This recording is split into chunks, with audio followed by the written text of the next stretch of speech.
어제부터 내린 폭설로 오늘 출근길까지 고생하신 분들 많으실 것 같습니다.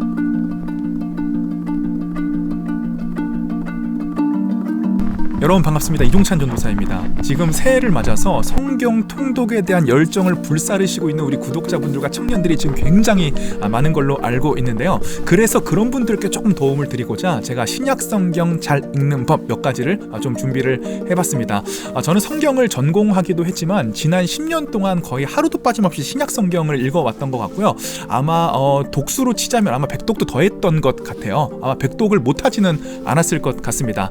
그리고 제가 지난 10년간 성경을 읽어오면서 또 전공하면서 수없이 많은 학생들을 계속적으로 지도해 오면서 여러분들께 소개해드릴 만한 신약 성경 잘 읽는 꿀팁 몇 가지 소개해 올리도록 하겠습니다. 자, 첫 번째로는요, 이건 마음가짐 짚고 넘어가지 않을 수가 없는데요.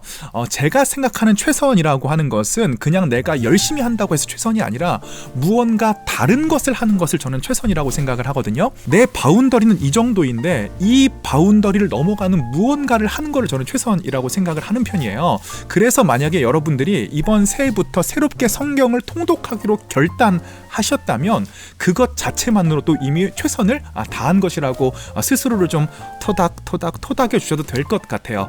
그런데 그냥 마음먹은 걸로만 끝나면 사실은 아무런 의미가 없습니다. 우선 가장 기초적인 것들에 대해서는 제가 말씀을 드리지 않을 거예요. 뭐 성령의 도우심을 구하면서 읽어라, 기도하고 읽어라, 그 다음에 매일매일 꾸준히 읽어라. 여러분, 이런 것들은 그냥 성경을 읽을 때 기초 중에 기초고, 여러분들이 성경을 매일매일 꾸준히 읽으셨다고 해서 그게 최선이라고 생각하지는 말아주셨으면 좋겠어요. 저와 여러분들은 그렇게 작은 존재가 아니기 때문에 그 정도에 만족하지는 않으셨으면 좋겠고요. 그냥 꾸준함과 성실함, 하나님에 대한 관계와 기도 같은 경우는 그냥 굉장히 기초적인 것입니다. 그래서 기초를 새롭게 결심하신 여러분들 정말 대견스럽고 스스로를 칭찬하셔도 되는데, 이 기초를 한다고 해서 결코 잘하는 거는 아니다라는 마음가짐을 가지고 시작을 했습니다. 좋겠습니다. 두 번째로는 장르를 생각하면서 읽으라는 것입니다. 제가 처음에 신학을 공부할 때 성경을 장르별로 읽어야 된다고 말씀을 많이 하셔서 사실 조금 멘붕을 당한 기억이 있어요. 아니, 성경은 하나님의 말씀이고 그냥 읽으면 되는 것이지 그거를 무슨 장르로 읽으라고 이야기를 하는가.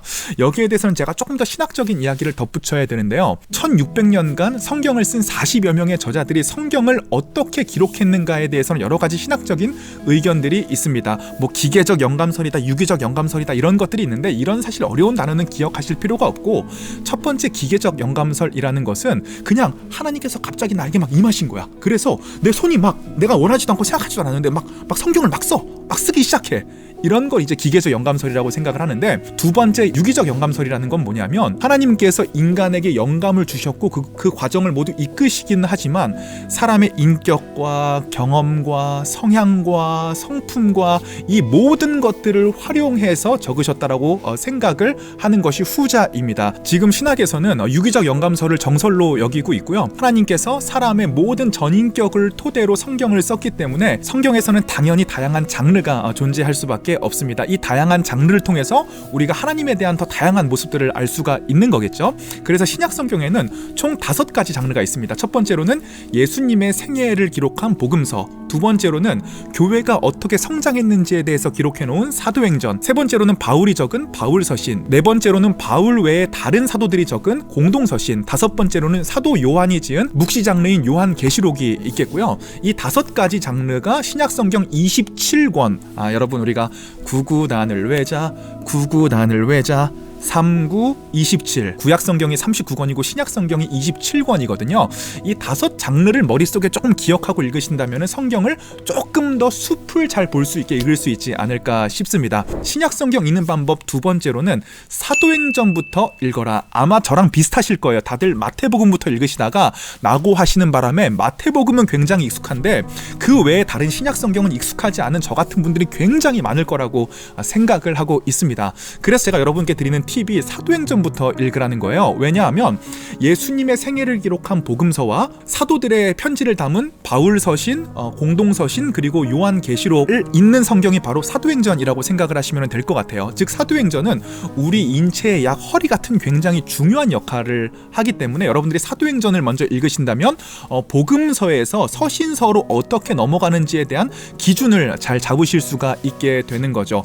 또 두 번째 이유로는 구약에서 연대기적으로 하나님께서는 창세기 때부터 계셨지만 이스라엘 백성들이 하나님을 인식하고 내 마음속에 구세주로 인정하기 시작한 것은 출애굽기 이후부터입니다. 그러니까 하나님은 원래 계셨지만 내 하나님이 된 것은 출애굽기죠. 신약 성경도 마찬가지입니다. 연대기적으로는 복음서가 앞서지만 이 복음서에 있는 예수님을 제자들이 내 예수님, 완전한 예수님으로 이해하고 살아내기 시작하는 것이 바로 사도행전부터입니다. 세 번째 이유로는 여러분 저는 눈물에 대한 가장 모욕적인 표현이 H2O 플러스 이런 화기호로 읽는 게 눈물에 대한 가장 비참한 해석이라고 생각을 해요. 사람의 감정을 이해해야지 눈물의 성분 자체를 이해하면 안 되거든요. 사도행전 15장 이후에 2차 전도 여행부터 펼쳐지는 빌립보에서의 일을 이해를 해야, 빌립보에서 겪었던 바울의 아픔, 고통, 고생들을 이해를 해야 나중에 쓰여진 빌립보서를 이해하는데 조금 더 가슴으로 다가갈 수가 있는 것이죠. 데살로니가 교회에서 3주밖에 사역하지 못한 바울의 심정과 데살로니가 교회의 환경을 이해해야 데살로니가전서 3장 이후부터 등장하는 데살로니가 교회를 향한 바울의 애타는 심정에 대해서 조금 더 이해를 할 수가 있게 되는 거죠. 그래서 여러분들이 신약 성경을 읽을 때 사도행전부터 읽는 것이 굉장히 중요하다. 더 얘기를 드리고 싶은데 이 이후부터는 굉장히 좀 자세하고 학술적인 얘기고 제가 성경 공부할 때 조금 자세하게 여러분들의 성경 공부를 할 기회가 없겠구나. 아무튼 아쉽지만 이쯤에서 사도행전에 대해서는 설명을 마치도록 하겠고요. 사도행전부터 꼭 읽으세요. 조금만 더 할까? 사도행전은 주인공이 성령님입니다. 성령님이 인간과 동행해서 사역을 진행해 나가서 교회가 확장되는 과정을 그린 것이 바로 사도행전인데, 그래서 성령행전이라고도 불리죠. 1장부터 12장까지는 성령이 주인공, 조연은 베드로, 13장에서부터 28장까지는 성령님이 바울에게 말씀하셔서 이방으로 교회가 확장되는 과정을 그렸다. 그래서 만약에 이번 주 목사님 설교가 사도행전 5장이면 주인공이 누구겠어요? 베드로가 되는 것이라고 생각을 하시면 되겠네요. 요 정도만. 세 번째는 사도행전을 알아야 바울 서신이 보인다. 저는 바울 서신을 가르칠 때 특목이라고 많이 가르치는 편인데요. 특정한 교회의 특정한 문제에 대한 바울의 목회적인 답변, 바울이 개척한 교회들에는 어떤 그 교회의 특색에 맞는 굉장히 특수한 문제들이 존재를 했고, 그 문제들을 신학적으로 복음적으로 어떻게 표현해서 다루어야 되는지에서 다루는 것이 바로 바울 서신이라고 보시면 되겠습니다. 따라서 고린도 교회의 어떤 특별한 문제에 대해서 바울이 그 특별한 문제를 복음 안에 어떻게 다룰 것인가를 다룬 것이 고린도전서가 되겠고요. 또 데살로니가 교회의 특별한 문제에 대해서 바울이 어떻게 다룰 것인가를 이야기한 것이 데살로니가 전서가 되겠고요. 그러니까 당연히 이것이 사도행전이라는 허리가 없으면 이해가 불가한 부분이 굉장히 많이 있겠지요. 그래서 바울 서신 같은 경우는 목으로 읽어라. 특정한 교회의 특정한 문제에 대한 바울의 목회적 답변. 그러니까 그냥 보편적으로 읽지 말고 그 교회의 특정한 문제는 무엇이고 그 교회에 대한 바울의 맞춤 해석은 무엇인지를 생각하면서 읽는다면 좀 편합니다. 그런데 여러분들이 그것을 조금 배우지 않았으니까 알기가 쉽지 않잖아요. 그래서 제가 마지막에 여러분들이 그것을 알 수 있는 여러 가지 유튜브 동영상들을 좀 추천을 해드리도록 할 테니까 끝까지 봐주시고요. 자, 네 번째로는 복음서를 읽을 때의 팁이 있습니다. 이 복음서라는 게 읽다 보면은 진짜 블랙홀이거든요. 나왔던 얘기 또 나오고 나왔던 얘기 또 나오고 비슷한 얘기 마태, 마가, 누가복음에 계속 반복되니까 이게 도대체 무슨 이야기를 하는 건지 모를 때가 굉장히 많이 있습니다. 저도 신학대학원 입학하기 전에 공부할 때 이것을 극복하고자 마가복음을 하루에 한 번씩 2달 정도 읽었던 적이 있는 것 같아요. 그러니까 총 60번을 읽었는데도 잘 그 마태복음하고 누가복음하고 구분이 안 가더라고요. 이제서야 조금 이 부분은 마태복음에 나온 거구나, 이 부분은 누가복음에 나온 거구나, 이 부분은 마태, 마가, 누가복음에 다 나온 거구나, 이 부분은 마가와 누가만 나온 거구나, 이런 것들이 조금 이제 이해가 되는데 아마 이것을 이해하기는 굉장히 쉽지가 않은 장기전이 될 거예요. 그래서 처음부터 이거를 이해하려고 하지 말고 여러분들의 성경에 보시면 우리 2000년 동안 또 성경을 연구하신 우리의 선배들께서 예를 들어 마태복음 1장 1절이면 이 마태복음의 성경이 마가복음과 누가복음 어디에도 동일하게 나온다, 이런 식으로 굉장히 자세하게 각 줄을 다 달아놨습니다.